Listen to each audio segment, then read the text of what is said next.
ऐसी स्थिति हुआ करती है। और जो इन कार्यों से रहित हैं, यानी जिनके पास सम्यक रूपी नींव पक्की नहीं है, उनका कोई भरोसा नहीं होता, उनके लिए इस भव में भी सुख नहीं मिलता, पर भव में भी सुख नहीं मिल पाता। इसलिए ये अभी 5 वर्ष की हुई है और इसके पति की उम्र कितनी है, तो 3 वर्ष से 3 वर्ष विवाह के हो गए हैं। तब से ही इसका संपर्क जब से हुआ है, वह भी धर्म कर्म में अपने आप को लगा दिया है। और सासू माँ अभी 1 वर्ष से ही वह धर्म से जुड़ी हुई है, इसलिए 1 वर्ष की है। और तुम अभी वहीं के वही हो, इसलिए तुम्हारा जन्म नहीं हुआ है। बासा खाते हैं आप सब लोग, उसका ये कहना है कि जो पूर्व का पुण्य है उसी को ही अभी वर्तमान में उदय आ रहा है और उसका ही आप सेवन कर रहे हैं। हम सब बासा खाते हैं। क्यों खाते हैं? क्योंकि हमने जो पूर्व में पुण्य उदय किया है वही पूर्व का पुरुषार्थ आज भाग बन करके आ रहा है। आज जो हम वर्तमान में संचय करेंगे पुण्य और धर्म का, वह भविष्य में प्राप्त होगा। इसलिए आचार्य भगवान कहते हैं कि बासा खाने का अर्थ ये नहीं कि बासी वस्तुएं आप खाओ, क्योंकि महाराज ने कहा था, किसी ने कान में सुन लिया कि बासा खाना, बस इतना ही सुना और वापस बाहर हो गया। वो कहा घर जा कर के भूख लगी है, बासी रोटी रखी है बासी पूड़ी रखी है, वो हमें दे दो, क्योंकि महाराज कह रहे थे बासा खाओ। बासा कभी नहीं खाना, क्योंकि बासा तो अभक्ष होता है। लेकिन बासा यानी पुण्य जो आपने पूर्व में किया है वो बासा हो गया है। अब वो पुण्य उसका सेवन आप कर रहे हो, और अगर नया का संचय नहीं करते हैं तो वो सब पूरा आपका खर्च हो जाएगा और जाकर के फिर आपको खाने को भी मिलेगा नहीं। और अंतिम प्रश्न पूछा था कि आप कौन हैं। आपसे पूछते हैं आप कौन हैं, करोड़पति हैं कि अरबपति हैं कि खरबपति हैं, लखपति हैं, क्या है? तो आप कहते हैं महाराज आज तो एक मकान अगर तैयार हो गया तो करोड़पति तो हो ही जाते हैं। और अगर कहीं ऐसे विशेष स्थान पर और वैसे बहुत सारी अगर हमारी जगह है तो अरबपति खरबपति। तो आचार्य भगवान कहते हैं ये वास्तविक आपकी दौलत नहीं है, ये आपकी अहम है कि ये मेरा है। और जैसे ही आपने कहा मेरा है और उसी समय चले गए तो किसका है बताओ? लुब्धक सेठ की कथा तो आप सब लोगों ने सुनी है।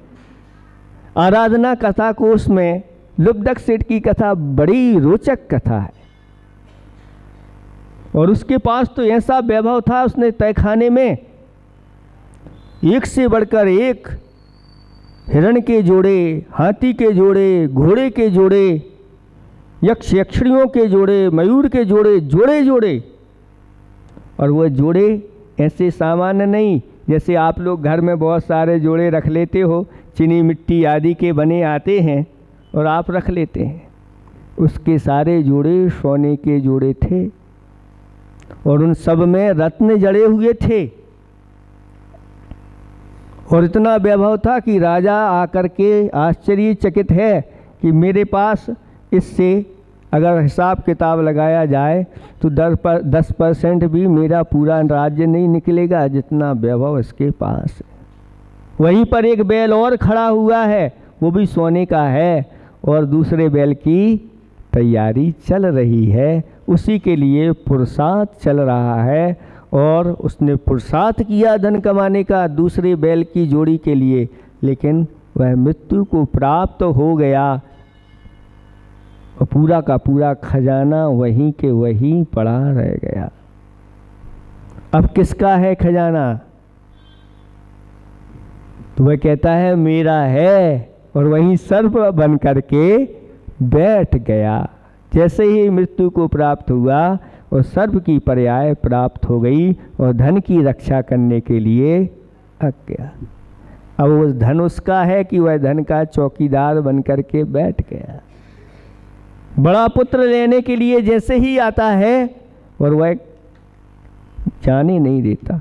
बड़े पुत्र को क्रोध इतना आता है और उसको मार देते हैं।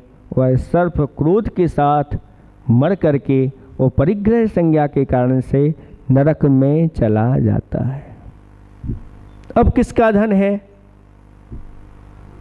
अरबपति हैं कि करोड़पति हैं? कितने पति हैं आप बता दो। तो इसलिए सही सही बताया कि हम 1000 पति हैं, मात्र 11,000 रुपये अभी तक उसने देखा कि इन्होंने दान किए हैं, बस वही हमारे हैं, हमारा वैभव। इसलिए आप लोगों ने जितने दान किए हैं उतने ही पति अपने आप को स्वीकार करना चाहिए। जो 1000 में दान करता है 1000 पति है, लाख में दान करता है लखपति है, करोड़ में दान करता है करोड़पति है, और जो अरब में करता है वह अरबपति है। ऐसे भी लोग हैं कि अरबों की संपदा भी दान कर देते हैं। अभी सुनने में आया कि इतने 100 अरब दे दिए। इस प्रकार से जो आपने दिया है वही आपका है, और जो आपने दिया है इसका फल कितना है तो इस फल का कोई अनुमान नहीं लगा सकते। आपने ब्याज पे दिया है उसका अनुमान लगा सकते हैं, आपने व्यापार किया है उसका अनुमान लगा सकते हैं, आपने खेती के माध्यम से उस धन में लगा दिया उसका अनुमान लगा सकते हैं, लेकिन धर्म क्षेत्र में जिन्होंने अपनी संपदा को लगा दिया उसका कोई अनुमान नहीं लगा सकता। अनंत के रूप में वह फल देता है। ऐसा कहा, इसमें किसी प्रकार का कोई संशय नहीं करना। आचार्य भगवंतों ने कहा कि साक्षात सरस्वती भी उसके पुण्य के बारे में कहने के लिए आ जाए तो नहीं। अगर सही सही मार्ग में सही सही भावना के साथ उसने लगा दिया है और अपनी शक्ति को नहीं छुपाया है तो ऐसा व्यक्ति समझ लेना इसने बहुत बड़ा श्रेष्ठ कार्य कर लिया।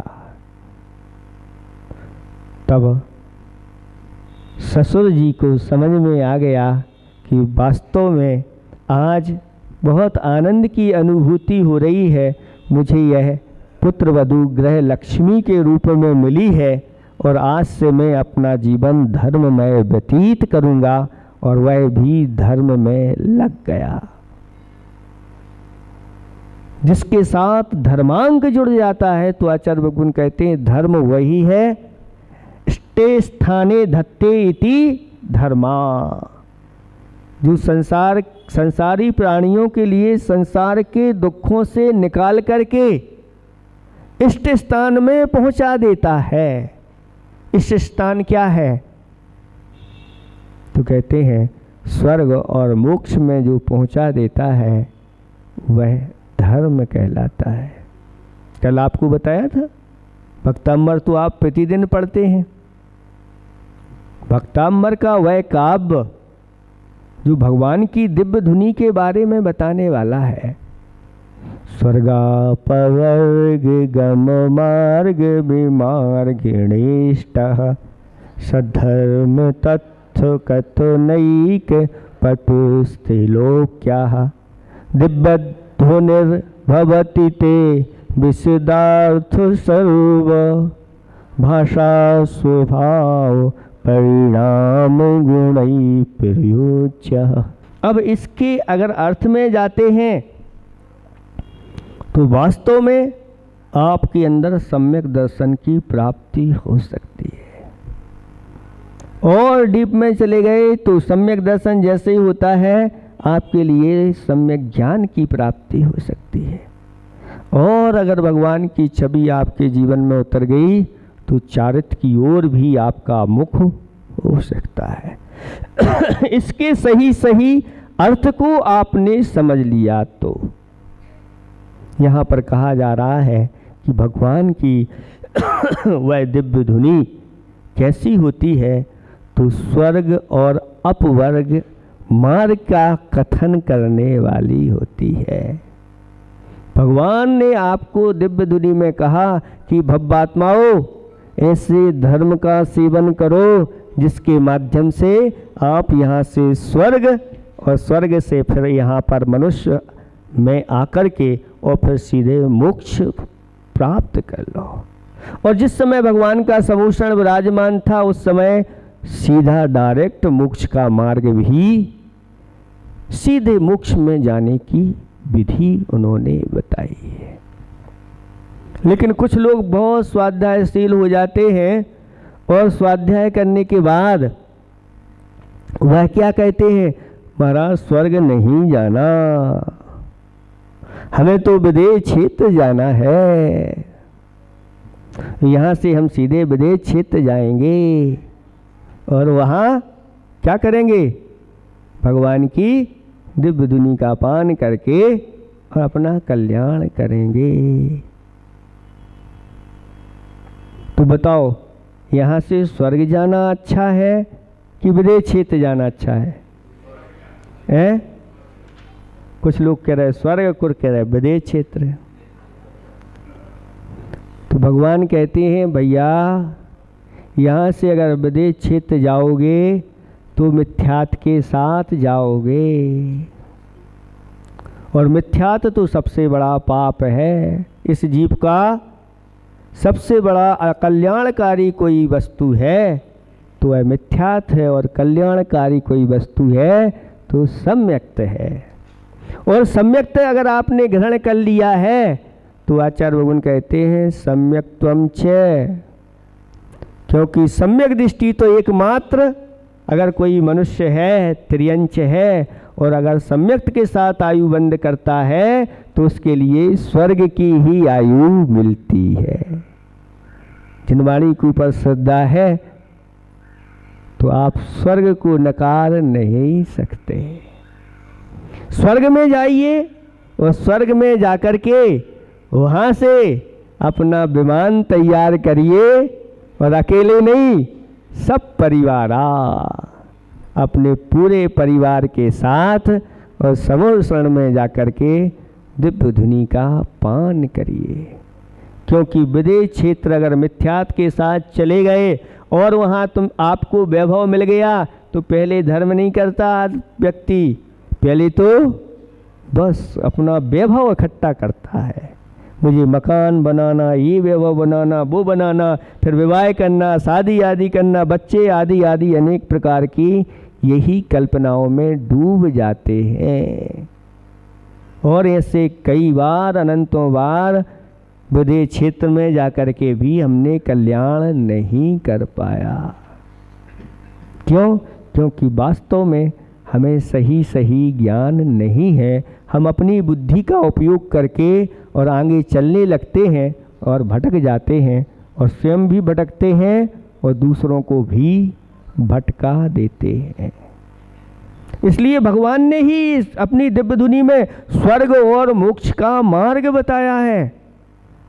स्वर्ग और अपवर्ग, स्वर्गापवर्ग, गम मार्ग, विमार्ग निष्ठा। भगवान आपकी दिव्य धुनी जो है ना, स्वर्ग और अपवर्ग यानी मोक्ष की खोज करने वाली है आपके लिए। और सद्धर्म कथनैक पटुस्ति लोक क्या, और उत्तम धर्म को कहने के लिए लोक में वह एक ऐसी कुशल ही दिव्य वाणी आपकी है। सद्धर्म वही कहलाता है जो सम्यक दर्शन, सम्यक ज्ञान, सम्यक चारित्र से युक्त हुआ करता है। जो भगवान ने बताया है समीचीन धर्म, उस समीचीन धर्म को अपनाना चाहिए। अपनी बुद्धि से धर्म को नहीं अपनाना चाहिए। भगवान ने एकांत मार्ग नहीं बताया, भगवान ने अनेकांत मार्ग बताया। भगवान ने कहा कि दो अनुयोग हैं, एक द्रव्यानुयोग है और एक चरणानुयोग है। और चरणानि योग हमेशा हमेशा द्रव्यानि योग की अपेक्षा रखता है और द्रव्यानि योग चरणानि योग की अपेक्षा रखता है। और अगर दोनों एक दूसरे की अपेक्षा नहीं रखेंगे तो अंधे और लंगड़े जैसे हो जाएंगे। और अंधा और लंगड़ा जो है वह अपनी मंजिल तक नहीं पहुंच पाता। लेकिन अगर एक दूसरे के ये सापेक्ष हो जाएं, द्रव्यानि योग चरणानि योग के साथ हो जाए और चरणानि योग द्रव्यानि योग को लेकर के चले तो कार्य की सिद्धि हो जाती है। यही विधि बताई है। ये विधि आप लोगों को अपने जीवन में उतारना चाहिए। इसलिए आचार्य भगवान कहते ही से भी की और सभी बड़े सभी हम लोग और 6 के आगे 3 हो विश्व शांति का योग। आप ही के में मत अटके रहिए, आप भी का प्रयोग करिए। ऐसा भी है, ऐसा ही है। ये सर्वथा शब्द कहलाता है और सर्वथा शब्द मिथ्यावाद कहलाता है।